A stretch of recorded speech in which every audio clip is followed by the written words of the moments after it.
दंडवत गोविंद गुरु बंदो अभिजन सोए।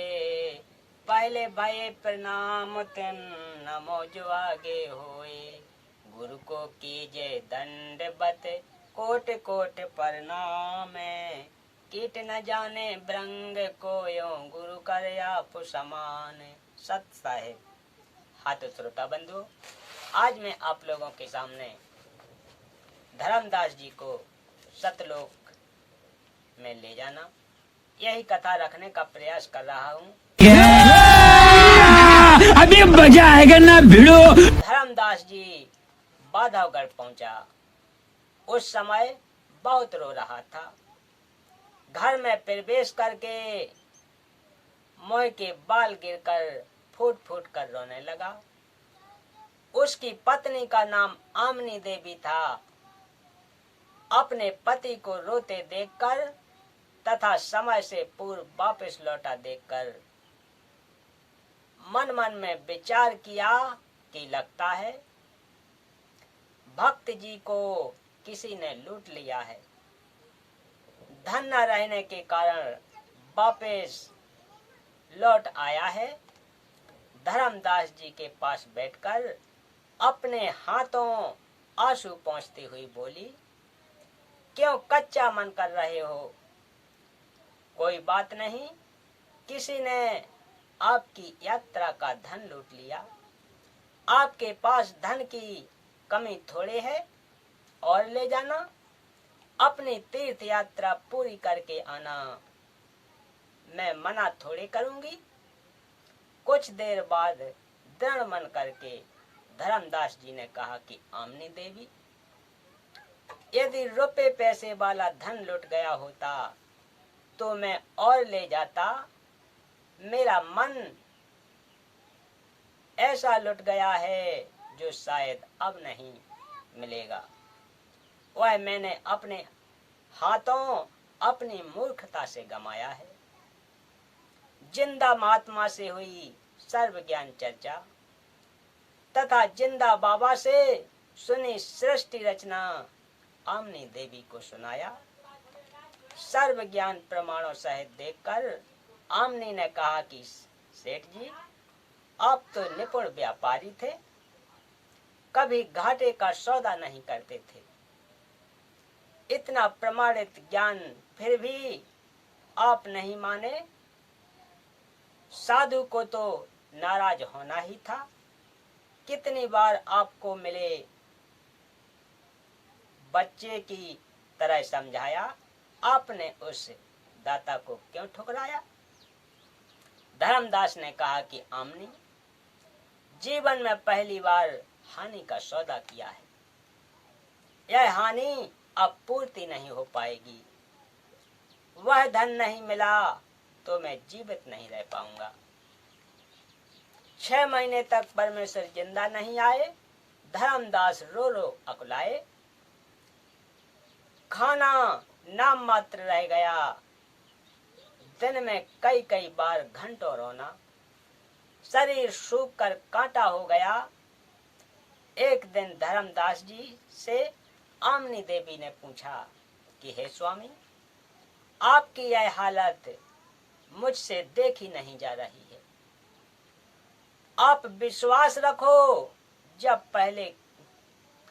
पहले कितनी बार आए हैं तो अब की बार भी आएंगे। धर्मदास ने कहा कि इतना समय पहले कभी नहीं लगाया। लगता है मुझ पापी से बहुत नाराज हो गए हैं।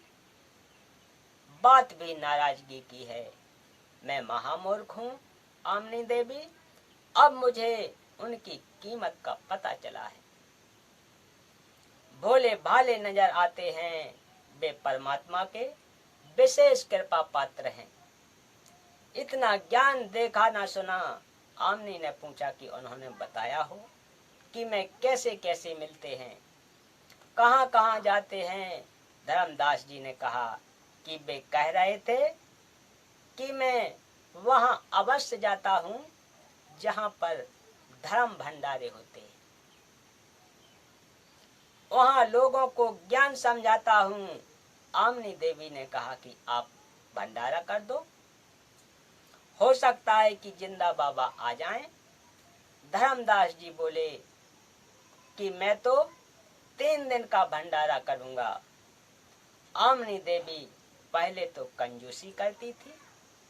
धर्मदास 3 दिन का भंडारा कहता था तो वह 1 दिन पर अड़ जाती थी, परंतु उस दिन आमनी ने तुरंत हाँ कर दी कि कोई बात नहीं, आप 3 दिन का भंडारा करो। धर्मदास जी ने दूर दूर तक 3 दिन के भोजन भंडारे का संदेश भिजवा दिया, साधुओं का निमंत्रण भिजवा दिया। निश्चित दिन को भंडारा प्रारंभ हो गया। 2 दिन बीत गए, साधु महात्मा आए, ज्ञान चर्चा होती रही, परंतु ज्ञान जिंदा बाबा ने बताया था।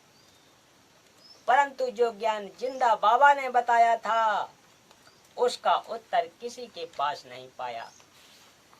धर्मदास जी जानबूझकर साधुओं से प्रश्न करते थे कि क्या ब्रह्मा विष्णु महेश का भी जन्म होता है? उत्तर वही घिसा पिटा मिलता कि इनके कोई माता पिता नहीं है। इससे धर्मदास को स्पष्ट हो जाता कि वह जिंदा महात्मा नहीं आया। भेष बदल कर आता तो भी ज्ञान तो सही बताता। तीसरे दिन भी दोपहर तक में जिंदा बाबा नहीं आए। धर्मदास जी ने दृढ़ निश्चय करके कहा कि यदि आज जिंदा बाबा नहीं आए तो मैं आत्महत्या करूंगा। ऐसे जीवन से मरना भला, परमात्मा तो अंतर्यामी है। जान गए कि आज भक्त पक्का मरेगा। उसी समय कुछ दूरी पर कदम का पेड़ था। उसके नीचे उसी जिंदा वाली वेशभूषा में बैठे धर्मदास को दिखाई दिए। धर्मदास दौड़ कर गया, ध्यान पूर्वक देखा, जिंदा महात्मा के गले से लग गया। अपनी गलती की क्षमा मांगी, कभी ऐसी गलती न करने का बार बार वचन दिया। तब परमात्मा धर्मदास के घर में गए। आमनी तथा धर्मदास दोनों ने बहुत सेवा की, दोनों ने दीक्षा ली। परमात्मा ने जिंदा रूप में उनको प्रथम मंत्र की दीक्षा दी। कुछ दिन परमेश्वर उनके बाग में रहे। फिर एक दिन धर्मदास ने ऐसी ही गलती कर दी, परमात्मा अचानक गायब हो गए। धर्मदास जी ने अपनी गलती को बहुत महसूस किया, खाना पीना त्याग दिया, प्रतिज्ञा कर ली कि जब तक दर्शन नहीं दोगे खाना पीना बंद। धर्मदास शरीर से बहुत दुर्बल हो गए, उठा बैठा भी नहीं जाता था। छठे दिन परमात्मा आए,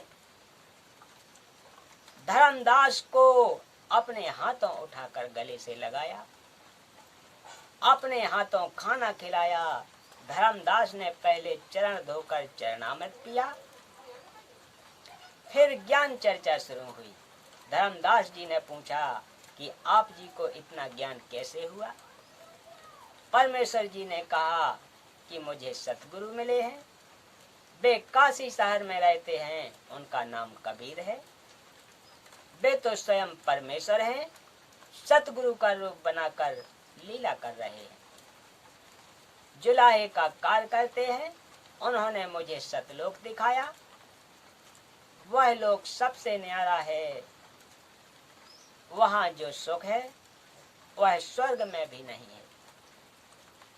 सदाबहार फलदार वृक्ष, सुंदर बाग, दूध की नदियां बहती हैं, सुंदर नर नारी रहते हैं। आप कहाँ के ज्ञानी बाबा? नहीं होते, कभी मृत्यु नहीं होती। जो सतगुरु से तत्व ज्ञान सुनकर सत्य नाम की प्राप्ति करके भक्ति करता है, यही नहीं, अभी और सुनिए। परम धाम को प्राप्त करता है। इसी का वर्णन गीता अध्याय 15 श्लोक 4 में भी है। धर्मदास जी ने हट करके कहा कि हे महाराज, मुझे वह अमर लोक दिखाने की कृपा करें ताकि मेरा विश्वास दृढ़ हो। परमेश्वर कबीर जी ने कहा कि आप भक्ति करो, जब शरीर त्याग कर जाएगा तो उस लोक को प्राप्त करेगा। धर्मदास जी के अधिक आग्रह करने पर परमेश्वर जिंदा ने कहा कि चलो, आपको सतलोक ले चलता हूँ। धर्मदास की आत्मा को निकालकर ऊपर सतलोक में ले गए। परमेश्वर के दरबार के द्वार पर एक संतरी खड़ा था। जिंदा बाबा के रूप में खड़े परमेश्वर ने द्वारपाल से कहा कि धर्मदास को परमेश्वर के दर्शन करा कर लाओ। द्वारपाल ने एक अनहंस, सतलोक में भक्त को हंस कहते हैं, से कहा कि धर्मदास को परमेश्वर के सिंहासन के पास ले जाओ, सत्य पुरुष के दर्शन कराकर लाओ। वहां पर बहुत सारे हंस, भक्त तथा हंसनी नारी भगतमती इकट्ठे होकर नाचते गाते धर्मदास जी को सम्मान के साथ लेकर चले। सब हंसों तथा नारियों ने गले में सुंदर मालाएं पहन रखी थी। उनके शरीर का प्रकाश 16 सूर्यों के समान था। जब धर्मदास जी ने तख्त पर बैठे सत्य पुरुष जी को देखा तो वही स्वरूप था जो धरती पर जिंदा बाबा के रूप में था, परंतु यहाँ पर परमेश्वर के एक रोम का प्रकाश करोड़ों सूर्यों तथा करोड़ों चंद्रमा के प्रकाश से भी अधिक था। जिंदा रूप में नीचे से गए परमात्मा तख्त पर विराजमान अपने ही दूसरे स्वरूप पर चमक करने लगा। धर्मदास ने सोचा कि जिंदा तो इस परमेश्वर का सेवक होगा, परंतु सूरत मिलती जुलती है। कुछ देर में तख्त पर बैठा परमात्मा खड़ा हुआ तथा जिंदा सिंहासन पर बैठ गया। तेजोमय शरीर वाले प्रभु जिंदा के शरीर में प्रवेश कर गया। धर्मदास शर्म के मारे पानी पानी हो गया। अपने आप को कोसने लगा कि मैं कैसा दुष्ट हूँ, मैंने परमेश्वर को कितना दुख किया, कितना अपमानित किया। मुझे वहाँ विश्वास नहीं हुआ। जब दर्शन कराकर सतलोक के भक्त वापस लाए, 3 दिन तक परमात्मा के सतलोक में रहा।